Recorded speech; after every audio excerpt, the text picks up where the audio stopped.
সে সূর্য সন্তানদের শাহাদাতের শোক পালন করছি, শক্তি সঞ্চয় করছি, তখন আমার খুব বেশি মনে পড়ছে বাংলার আরেক সূর্য সন্তান শেরে বাংলা একে ফজলুল হকের কথা, যিনি বলেছিলেন, যখন তোমরা দেখবে দাদারা আমাকে অপছন্দ করবে তখন বুঝবে আমি সঠিক পথে আছি। ঠিক একইভাবে মৌলানা ভাসানী বলেছেন, ভারত যে আমাদের শত্রু সেটা তখনই যেই প্রজন্ম এই কথাটা পরিপূর্ণভাবে বুঝতে পারবে, সেই প্রজন্ম থেকেই জাতির শ্রেষ্ঠ সন্তানরা তৈরি হবে।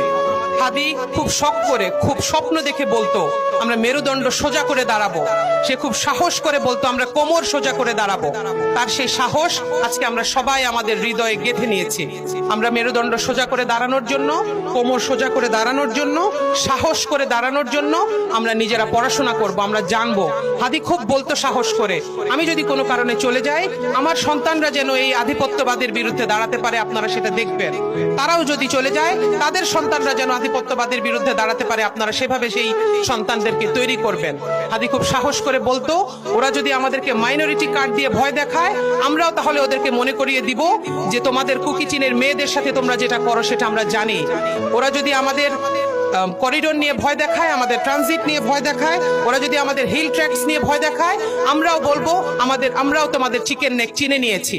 আমরা জানি কখন কোথায় আমাদের শক্তি প্রয়োগ করতে হবে। একটি স্বাধীন সার্বভৌম রাষ্ট্র হিসেবে আমাদের সুন্দরবনে যখন ওরা রামপাল বিদ্যুৎ কেন্দ্র স্থাপন করে, তখন আমরা প্রতিবাদ করার ভাষা খুঁজে পাই না, আমরা তখন চুপ করে থাকি। এই আধিপত্যবাদের বিরুদ্ধে কথা বলার জন্যই হাদিদের জন্ম। আমরাও সেভাবে কথা বলবো ইনশাআল্লাহ। ইনশাআল্লাহ আমাদের সন্তানেরা যেহেতু জেগে উঠেছে, আমরাও সাহসী হয়েছি ওদের স্বপ্নে, ওদের সাহসে আমরা এই ন্যারেটিভ বদলে দিব ইনশাআল্লাহ। আমরা সবাই সচেতন হব। আমরা সবাই আরেকটা হায়দ্রাবাদ হতে চাই না, আমরা সবাই আমাদের বাংলাদেশকে আরেকটা সিকিম হিসেবে দেখতে চাই না। আমরা আমাদের দেশের স্বাধীনতা, সার্বভৌমত্ব ধরে রাখার জন্য জীবন দেওয়া থেকে শুরু করে সমস্ত আন্দোলনে আমরা রাজপথে থাকবো। আপনারা সবাই আমাদের হাদির জন্য দোয়া করবেন, এই বলে আমি আমার বক্তব্য শেষ করছি। আসসালামু আলাইকুম। হাদির মতন দেশের সূর্য সন্তানদের শাহাদাতের শোক পালন করছি, শক্তি সঞ্চয় করছি, তখন আমার